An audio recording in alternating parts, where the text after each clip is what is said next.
The first thing I would say is there's this notion in the public that people with mental illness are people that are dangerous or that commit violence, and that's simply not true. That's not accurate. There are far more people with mental illnesses that don't commit violent acts than there are people with mental illness that do commit violent acts.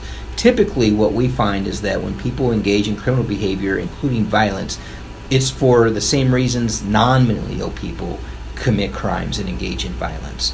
Very seldom is one's behavior in the criminal realm, whether it's just general criminal behavior or violence, driven by their mental illness. Okay, but society, in large part because of movies and TV shows and things like that, there's this notion that mental illness is tied to violence, and it's simply not the case. It's not true. The thing I always point out is people with mental illness are far more likely to not be violent than they are to be violent, just like people without mental illnesses on average are more likely not to be violent than violent.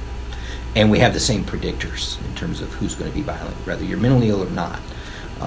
It's things besides mental health function that predict violence. Mass shootings usually, on average, a very different issue. It's not somebody who has a history of criminal behavior.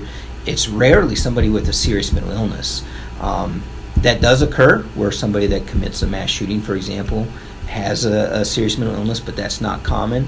And when there is a mass shooting, it's usually not because of a serious mental illness. When you think of the mass shootings that are well known in the U.S., for example, Columbine High, the shooting in Connecticut, the Virginia Tech incident, those, well, that was a little bit less of a mass shooting, I guess, but those incidents were perpetrated by folks that had no clear indication of a serious mental illness.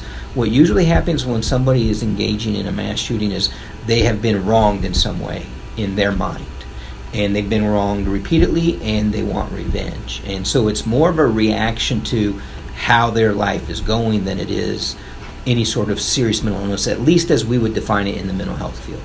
They're not depressed typically, or they might be depressed situationally because of how their situation's going, but they don't commit mass shooting because they're depressed. In fact, people that are very depressed hardly ever commit crime because they're too depressed to engage in the activity. They're too lethargic. They don't want to get out of bed. They're sitting around weeping and tearful. They don't have the energy necessary to commit a criminal act. So it's not depression.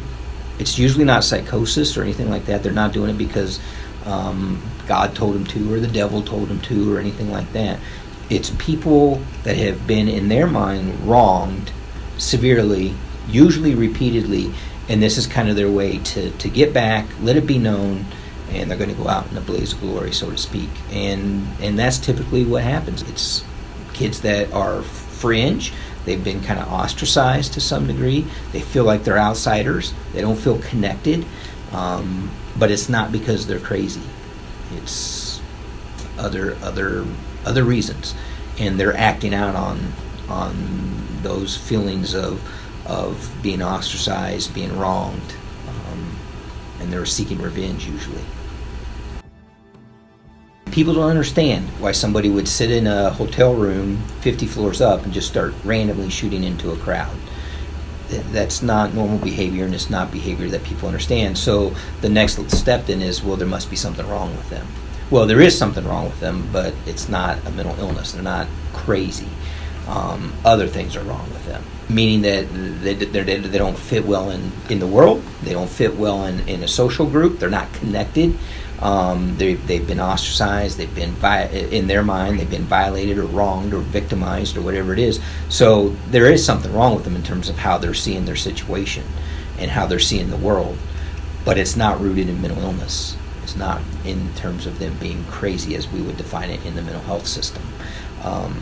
It's just a bad way to look at things based on bad life experiences. Not particularly resilient and can't bounce back, and I recognize that it's because of repeated wrongs in their mind, but I think that's why the media jumps to it. It's a cleaner story of he was crazy, he didn't know what he was doing, he planned it out based on these ideas that he had that weren't based in reality, and as a result he did this. People can wrap their mind around that. It makes sense to them. Unfortunately, it's just not what happens. But that's why the media moves towards that. As soon as there's a mass shooting anywhere in the country, as soon as there's a mass shooting, you'll see a report that goes right towards mental illness. It happens every single time, and oftentimes it's not there because it's not accurate. People lack a lot of awareness about mental illness. By and large, persons with mental illness are no more violent than the population at large. In fact, they're at a greater risk of being a victim of a violent crime than to perpetrate a violent crime, except for a much higher rate of suicide.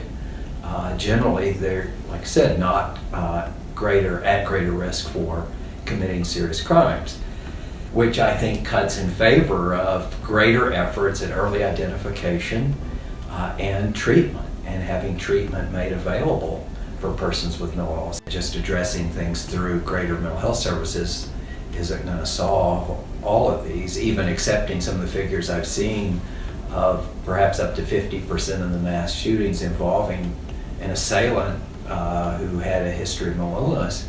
Well, that leaves out the other 50%. I think nonetheless there's something awry with the individual making that decision. I don't know how you have some kind of screening. So instead, what are we doing about easy access to this kind of weaponry?